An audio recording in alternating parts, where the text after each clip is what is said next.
Ya, bueno, la primera pregunta es, ¿cómo definirías una psicopatología del lenguaje? Por un trastorno del habla. ¿Y qué señales te permiten a ti identificar dificultades o alternaciones del lenguaje? Tal vez en cómo formula sus respuestas. Ya. ¿Qué métodos o herramientas utilizas o has visto que se utilizan para evaluar estos problemas del lenguaje? Algunas pruebas fonológicas, Ya. algunas pruebas también, ponte que una batería sobre algún tipo de condición o un tratamiento, como de algún experto. ¿Y algún ejemplo, digamos, de alguna prueba que hayas hecho? ¿Así pruebas? No. ¿Ninguna? ¿O alguna, digamos, que se te pueda ocurrir ahorita para evaluar a algún paciente? Pruebas fonológicas. Tal vez, es que soy muy poco educativo, es más área educativa, por eso estoy cero. Igual sirve.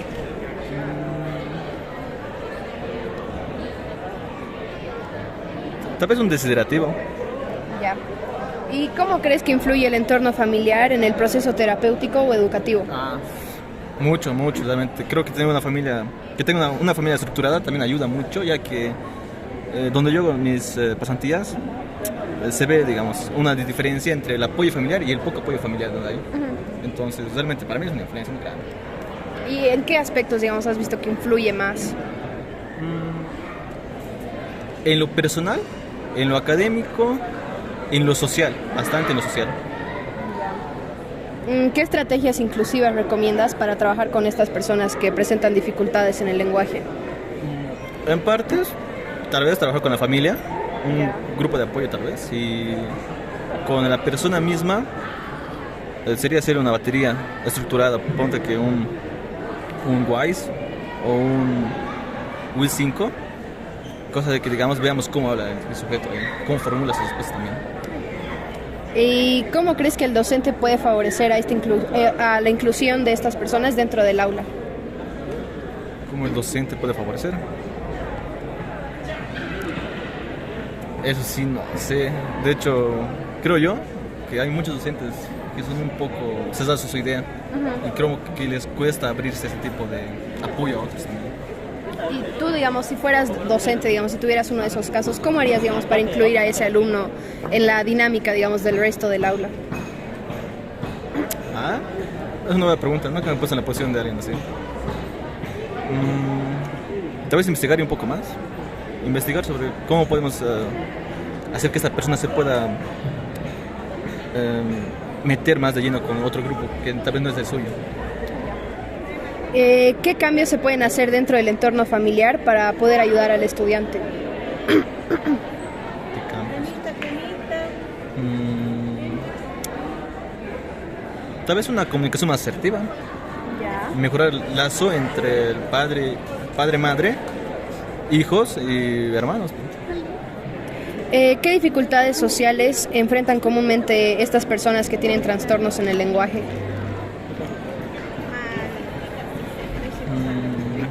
Bueno, puedo dar un ejemplo. A veces suelen decir cosas inapropiadas en malos momentos. Ya. Entonces como que te queda un poco esa duda de decir, ¿ha dicho esto? Entonces, eso diría. Ya. Después, ¿qué criterios éticos se deben respetar durante la evaluación y la intervención? La persona. Primero la persona, tal vez la condición o el tipo de trastorno que tiene. Y bueno, creo que lo esencial en toda carrera es el no juzgar ni prejuzgar. ¿Y entonces, cómo puedes hacer para proteger la privacidad y la confidencialidad del paciente? No siempre se guarda eso en anonimato. Todo anónimo. Y bueno, esto ya es más desde tu experiencia. ¿Qué impacto tienen las dificultades del lenguaje en lo que es la vida social y emocional? Bueno, a veces hay gente que no sabe cómo hacer un vínculo con el otro. Entonces no puede, mejor dicho, o le cuesta crear un poco ese lazo social. Entonces como que se le dificulta un poco también ahí en la escala social incorporarse ahí.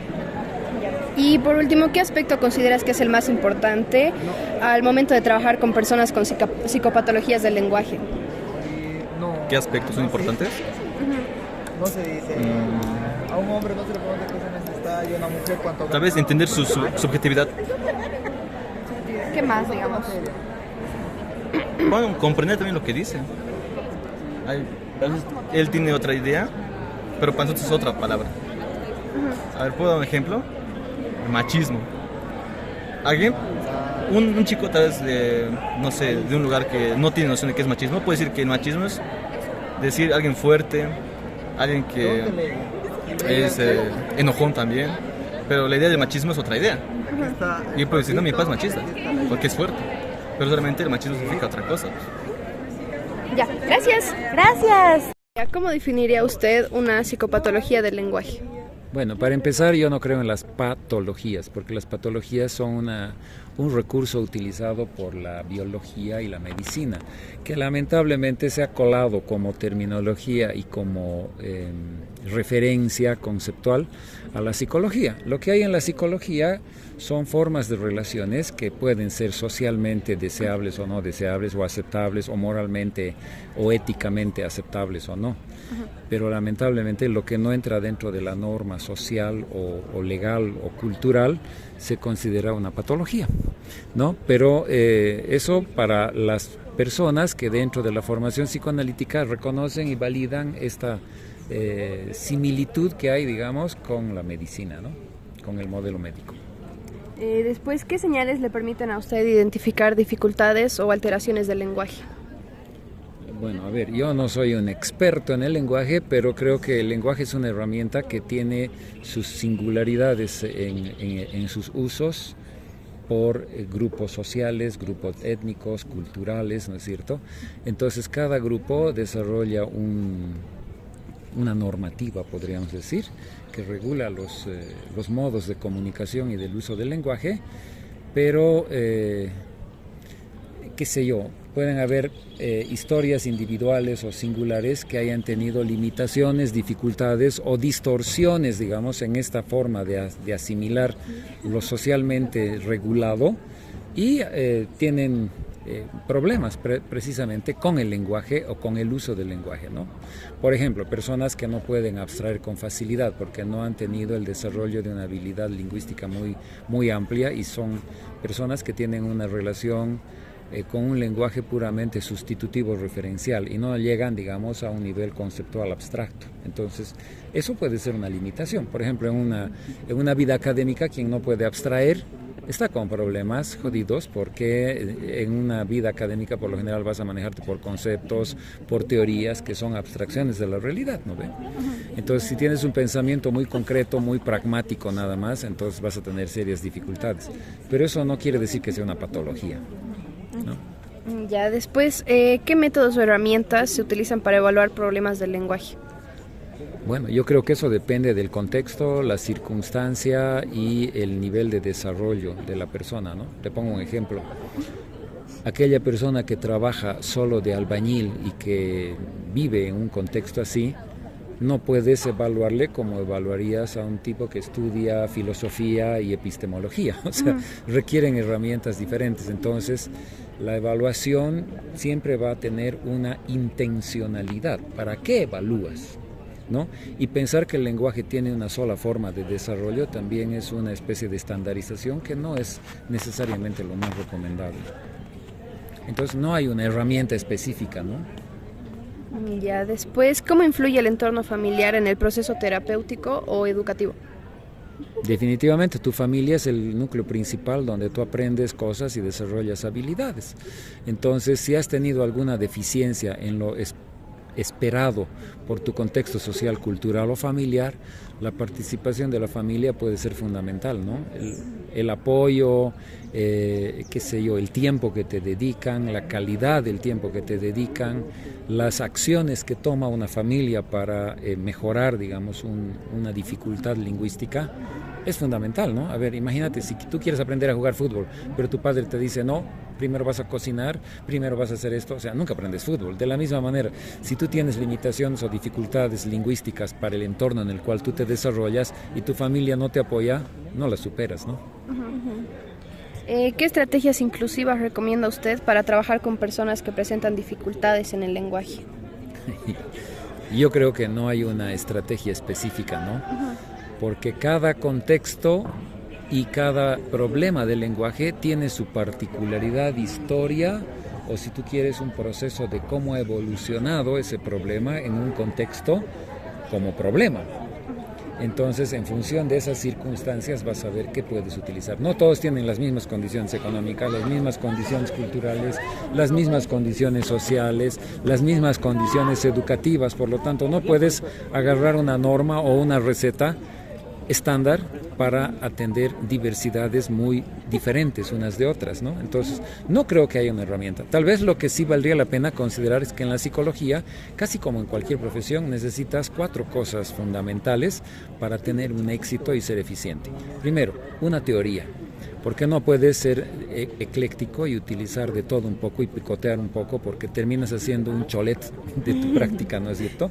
Donde hay una montonera de cosas que al final no tienen una armonía de repente. Entonces, teoría. Segundo, sentido común. Tienes que ubicar a esa persona en un contexto, en una realidad donde hay una expectativa social, donde hay una especie de práctica cultural que se considera como la pauta normal, entre comillas, ¿no es cierto? 3, tienes que ser creativo, porque no hay lo que te pasa a ti, que puede ser muy parecido en términos de forma a lo que le pasa a ella, no está en un libro. Entonces puedes encontrar un libro que te hable sobre problemas del lenguaje, pero cada individuo trae su singularidad con esos problemas del lenguaje, y si no tienes la capacidad creativa de usar los recursos específicos de esa persona, su contexto específico, los vínculos que tiene, las condiciones en las cuales se desarrolla, el contexto cultural en el cual se mueve, si no tienes la capacidad de combinar, de utilizar esos elementos en tu intervención, estás rayando en el río pensando que hay una fórmula o una respuesta. No hay un libro que te diga cómo. Te pueden dar pautas muy genéricas, pero no te dan la solución para eso. Esas son las 3 cosas fundamentales. Y la cuarta es actuar con ética, ¿no? No siempre vas a poder resolver todo. Todos tenemos un límite y todos tenemos una capacidad de incidir en otros mediatizada por tu educación, por las condiciones del otro, por los recursos implícitos en la situación. Entonces tienes que tú poder evaluar tus competencias, tus habilidades y tus capacidades de influir en el otro, ¿no? Después, ¿qué cambios se pueden hacer en el entorno familiar para apoyar al paciente o al estudiante en este caso? A ver, para empezar, es un error también hablar de pacientes. Porque paciente hace referencia a alguien que está en un ambiente o en un contexto médico donde hay un criterio de salud, enfermedad, donde tú eres pasivo de un saber y un conocimiento. Nosotros no trabajamos ni con pacientes, ni con clientes, ni con usuarios, trabajamos con analizantes, porque son personas que analizan su problema y participan en la solución de su problema. Primer detalle. Okay. Segundo, volvemos otra vez a lo del principio. No hay un tip para poder decir que la familia debe hacer esto. O sea, en la medida en que una familia, como un sistema de relaciones de personas que tienen una codependencia entre ellos, si no se apoyan, no se facilitan y no se preocupan unos por otros, la cosa siempre es más difícil de superar. Entonces creo que tal vez la única cosa así más o menos general que funcionaría es que en la medida en que concibes a la familia como un sistema, en la medida en que el sistema se ponga en una misma línea de trabajo, con una misma intención, con una misma actitud, vas a lograr resultados más fácilmente que si cada uno tira por su lado, ¿no? Ya. Después, ¿qué dificultades sociales enfrentan comúnmente las personas que tienen trastornos del lenguaje? De entrada, estar aislados, ¿no? Porque si tú tienes dificultades para explicarte o hablar con otros o comunicar lo que quieres o lo que no te gusta, entonces siempre te vas a sentir limitado por las relaciones que los otros casi siempre van a terminar imponiendo sobre ti, ¿no? O sea, van a decidir. Si tú no puedes hablar, a ver, imagínate, ¿cuánto puede... Vamos a hacer una comparación extrema. ¿Cuánto puede un perro decirte qué quiere, qué le gusta, qué le hace feliz, qué no le hace feliz? Es muy poco lo que te puede decir. Tu relación es demasiado pragmática y limitada. Pero una persona te puede decir, me gusta cuando me miras así, me gusta cuando me hablas de tal manera, ¿no es cierto? El perro no te va a decir, ¿no es cierto? Y tampoco te va a decir qué es lo que no le gusta o qué preferiría. Al perro no le dices, ¿cuál te gusta más? ¿El collar rojo o el collar negro? Te va a batir la cola, no te va, o sea, no tienes la posibilidad porque no tiene lenguaje. Entonces, a la medida que una persona tiene un lenguaje y este lenguaje es más fluido, más extenso, tiene como mayor desarrollo lingüístico, sus posibilidades se acrecentan. Y una persona que tiene un lenguaje muy limitado o dificultades en el lenguaje, se reducen sus posibilidades interactivas con el medio. Y retomando un poco lo que mencionó hace un rato de la ética, ¿qué criterios éticos se deben respetar durante la evaluación y la intervención? Bueno, el analizante tiene un contexto, tiene una cultura, tiene una familia, tiene un entorno donde lo que tú vas a poder hacer en términos de incidencia en su vida, de alguna manera va a afectar a ciertos cambios a ese entorno y a él. Entonces tienes que cuidar que en primera instancia los cambios que se vayan a generar no lo perjudiquen a él, ni tampoco perjudiquen a su entorno familiar o social, ¿no? Te voy a poner un ejemplo bien opa.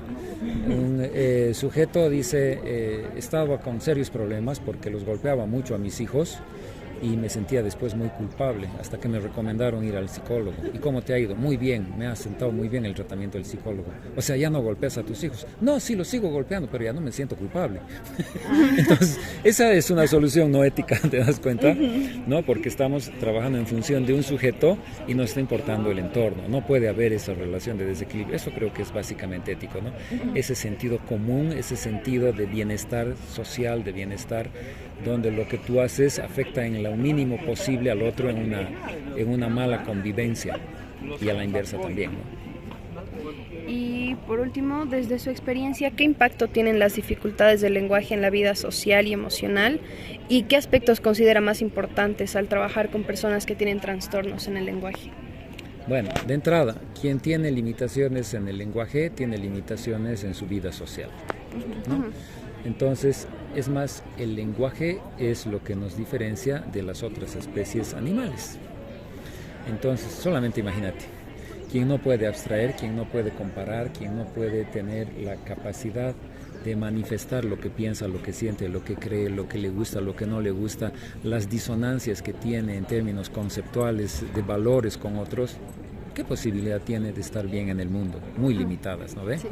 Entonces, cuanto mayor sea el recurso lingüístico, mayores recursos siempre va a tener esa persona. A ver, imagínate, para compartir un conocimiento, ¿a través de qué lo haces? A través del lenguaje.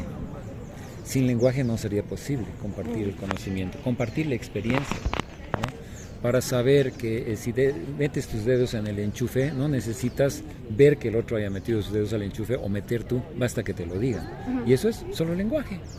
Entonces el lenguaje te abrevia, te amplía y te facilita cosas en la vida, ¿no?